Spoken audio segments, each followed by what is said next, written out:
Well, I know there's been many people who did not believe that the murder of Tupac Shakur was important to this police department.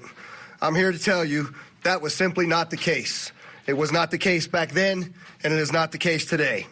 Our goal at LVMPD has always been to hold those accountable and responsible for Tupac's violent murder accountable.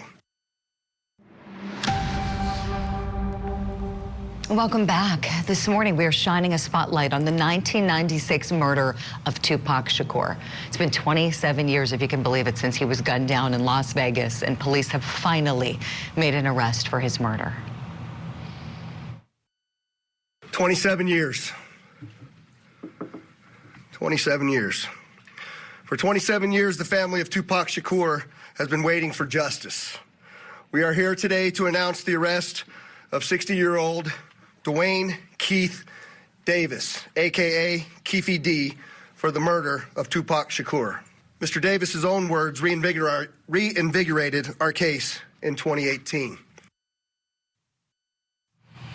Now, many of the key players from that tragic night have passed away, leaving only Davis, the defendant, and a big witness, Suge Knight, really the only surviving witness. And many have wondered, what will Suge do?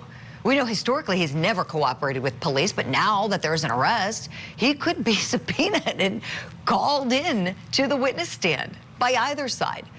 Suge spoke with TMZ earlier this week and had this to say about being a potential witness. He said, quote, 1,000% I wouldn't go. I wouldn't testify, none of that. Me and Keefe D played on the same football team, Knight explained. And whatever the circumstances, if he did have involvement or if he didn't have involvement in anything, I wouldn't wish someone going to prison on my worst enemy, end quote. All right, let me bring in my guests, see what they have to say about this case. Still with me, trial attorney and former practicing criminal defense attorney Erica Wilson is in the studio, and joining us remotely, law enforcement expert Sonny Slaughter. Oh, ladies, we got a lot to talk about here, and I think something that's really key in understanding how this took place is the context and the gang culture that was going on. Keefe D, he's somebody that's very proud of his gang involvement, a member of the Southside Crips, lived all his life in Compton, California.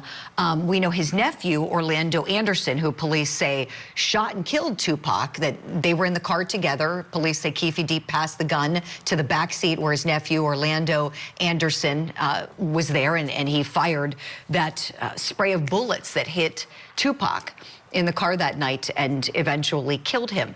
But they were members of the Southside Crips, and Tupac, well, not a gang member, but someone who was tied to a different gang or affiliated with a different gang, the mob Piru Bloods. So that tie was just an affiliation, but these are some bad, rough, dangerous people. And did that have any effect on what happened to Tupac eventually? Let me turn to you first, Sonny Slaughter, on this. You have experience working these cases. The gang culture in Compton at the time in the 90s was like unprecedented, was it not? Kind of take us back and sort of set the stage, please. Great to be with you both this morning, Julie. Well, let me take you back personally, because I actually lived in Southern California, and the gang affiliation in Compton that spread throughout Southern California, but also throughout the world, was very unique in and of itself. It was a high time of violence and crimes and drugs, but the gangs were very much separated. Even though they were sometimes in negotiations, and it took many years later into the 90s for them to have some peacekeeping operations, if you want to say conversations. But Tupac Shakur, as you rightfully said, was not a gang member, meaning that he was not technically a member of the Crips or the Bloods, but he was affiliated, and that affiliation really came through his relationship with Suge Knight, because Suge Knight was a member of the Crips and Bloods and Mob Peru, and the violence that intersected that particular relationship. You know, you couldn't even go to Death Row Records without being patted down for guns or you know, to make sure that you were approved to go in. So Tupac was who he was as a legend and a hip hop artist, but he did get caught up in that lifestyle because he knew it well. Being a person that lived on the East Coast, that went to the West Coast, and that's how he was seen. But he always talked about a lot of things in his music. Right, Sonny, right. And so in the artistry was kind of blended with the gang banging that was actually, you know, going on. So Death Row wanted that image of the gang banging, the hard life. And so with Tupac having this affiliation, you know, this is a gang, the Bloods are mortal enemies of the Crips. And then so we fast forward to what's going on in Las Vegas that night, and we've got members of the Crips, you know, who are said by police to have shot him after he and Suge beat up on one of those Crips, Orlando Anderson. So this context matters, does it not, Sonny, even going into what happened that night of the fight at the MGM?